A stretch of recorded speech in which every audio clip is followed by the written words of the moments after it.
Assalamualaikum warahmatullahi wabarakatuh. Masih bersama dengan kami di channel Caping Sindoro, sebuah channel yang pada kali ini akan menyajikan kisah misteri yang ditulis oleh Danang Cahya Firmansyah berjudul Arwah Seorang Nenek di Rumah Tua. Namun sebelumnya silahkan kalian untuk mensubscribe channel ini dan juga jangan lupa untuk memencet tombol notifikasi agar tidak ketinggalan cerita-cerita selanjutnya. Dan kita mulai saja cerita mistis atau cerita misteri pada sesi kali ini. Malam itu suara burung gagak membuat desa itu mencekam. Burung gagak itu bertengger dari satu pohon ke pohon lain.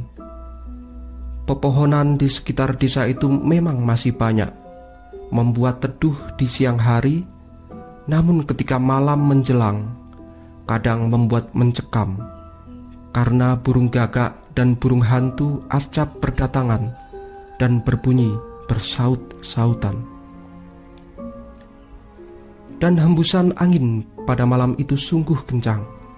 Pepohonan menggugurkan daunan, dan daun-daun bertebaran di jalan-jalan yang masih berbatu.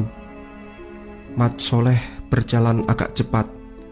Ia takut jika ada dahan pohon atau mungkin pohon yang roboh.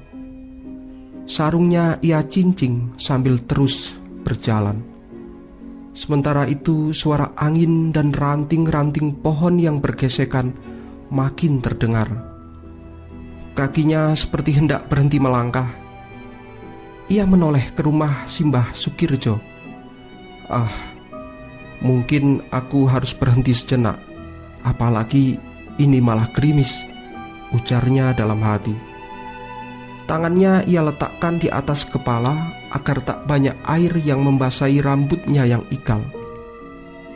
Pandangannya sudah tertuju rumah Mbah Sukirjo yang tampak reot itu. Di depannya tanaman sedap malam berjajar. Aromanya menusuk hidung Mat Soleh yang berjalan mendekati. Rumah kayu itu tampak agak kurang pencahayaannya. Mat Soleh berpikir, mungkin karena lampu depan rumah Mbah Sukirjo memang agak redup. Di depan rumah itu ada kursi kayu tua. Kurang lebih 10 meter ia pun menghentikan langkah. Matanya melotot melihat seorang tua di kursi kayu itu. Nafas Mat Soleh tersengal-sengal melihat orang yang duduk di kursi kayu tua. Rambutnya tergerai panjang menjulur ke dada. Rambut putih itu menutupi dada wanita tua. Dan tangannya sedang menyisir dengan pelan. Mat Soleh mundur dan mundur. Namun matanya masih menuju ke wanita tua itu. Ia masih mereka-reka. Siapa wanita itu? Wajahnya kurang jelas. Bajunya kecoklatan dan jarik tua yang ia pakai. Mat Soleh pun teringat. Ya, ia teringat waktu 10 tahun lalu. Bukankah dia itu Nenek Sumini? Mat Soleh bertanya-tanya dalam hati. Wanita tua itu pun kini memandang ke Mat Soleh. Dan Mat Soleh makin terperanjat karena wanita itu seperti mengunyah kinang di mulutnya. Matanya tajam menatap Mat Soleh. Persis, ya itu persis Mbah Sumini, ujarnya dalam hati. Segera Mat Soleh balik badan dan berjalan menjauh. Ia tidak lari. Mat Soleh hanya berjalan tapi agak cepat. Pikirannya berkecamuk dan bingung. Bukankah Mbah Sumini sudah meninggal 10 tahun yang lalu? Ujarnya kembali dalam hati. Nafasnya kini makin tersengal-sengal. Kang, mau kemana Kang? Ujar lelaki yang entah dari mana asal suaranya. Kang, aku di sini, ujarnya lagi. Mat Soleh pun kaget. Ternyata di sebelahnya ada Kang Dul yang sedang duduk di pos ronda. Mat Soleh menghela nafas sebentar. Ia agak lega, kemudian duduk di pos ronda. "Kenapa kamu agak bingung seperti ini?" tanya Kang Dul sembari melolos batang rokok kemudian menyalakannya. Sementara itu angin malam masih saja berembus.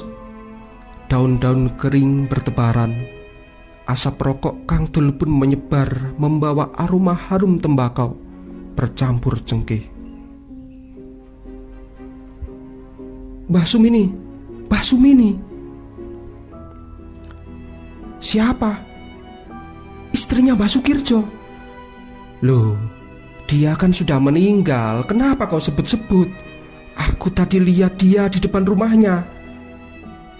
Kang Dul terperanjat kaget. Kembali rokoknya ia isap dalam-dalam.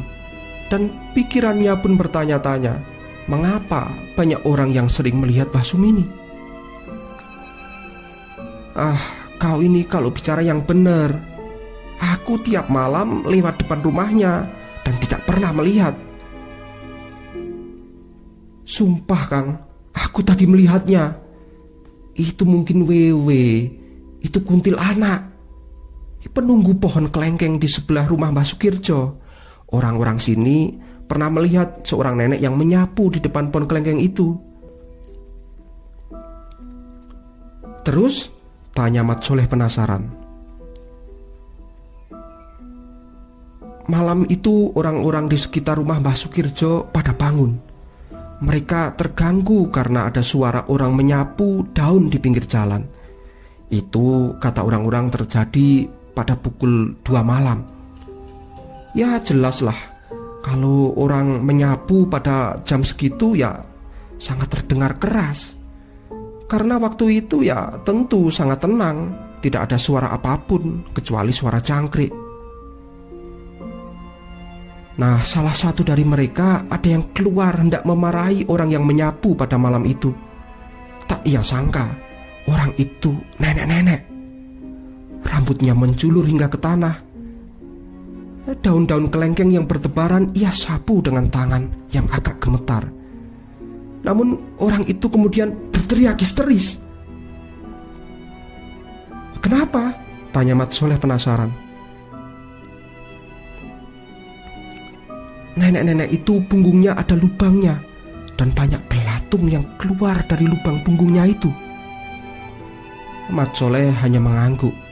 Sebenarnya ia tidak begitu takut dengan cerita Kang Dul, karena pikirannya masih memikirkan kejadian yang barusan ia alami.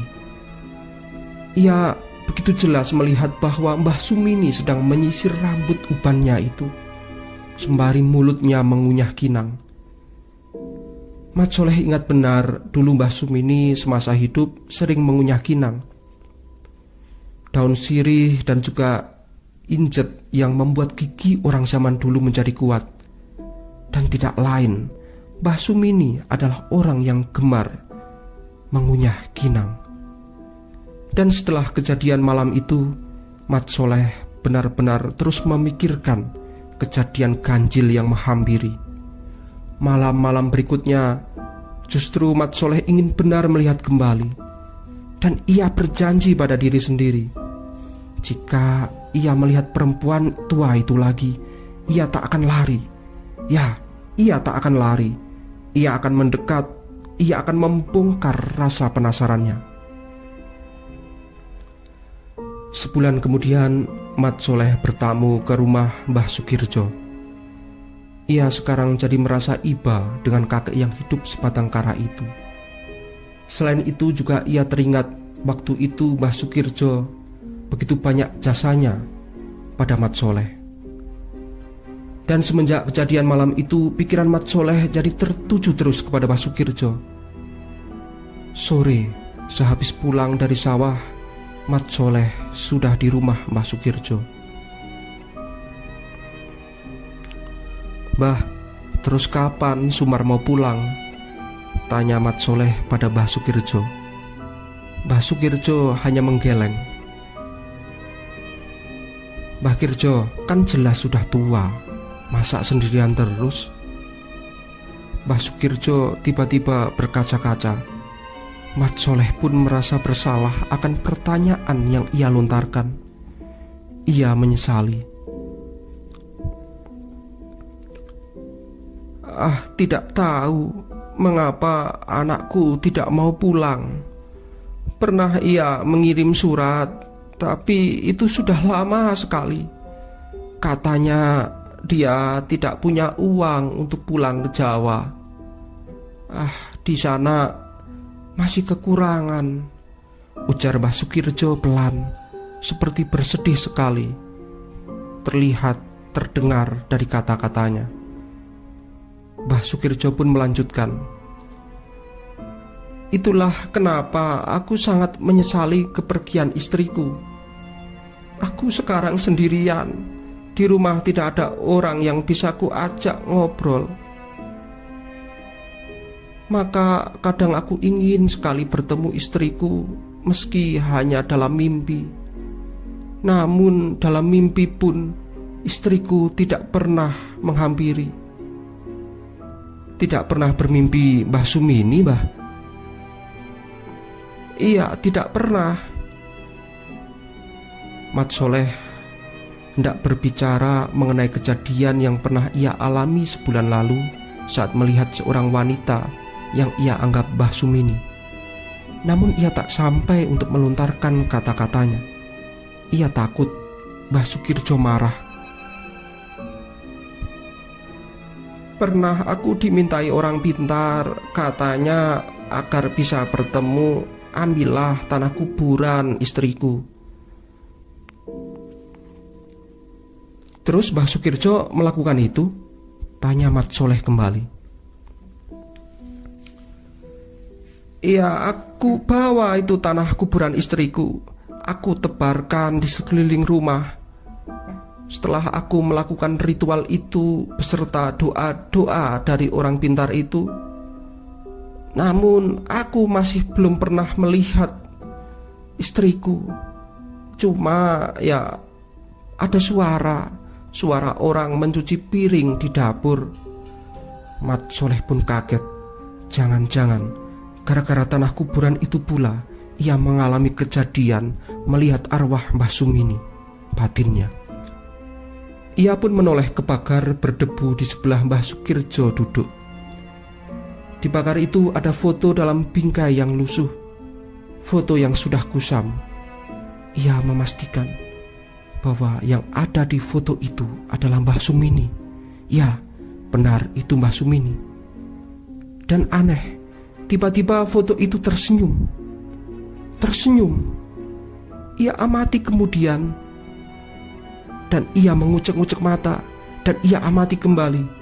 Kini sorot mata di foto itu tajam melihat Mat Soleh. Mat Soleh. Ia kaget. Suara itu memanggil-manggil dirinya. Ya, demikian cerita misteri berjudul Arwah Seorang Nenek di Rumah Tua. Jangan lupa kepada para pendengar setia Caping Sindoro untuk melanjutkan kisah misteri berikutnya yang akan kami sajikan. Tentunya kisah ini masih berlanjut. Oleh karena itu tetap pantau channel kami. Dan sampai jumpa.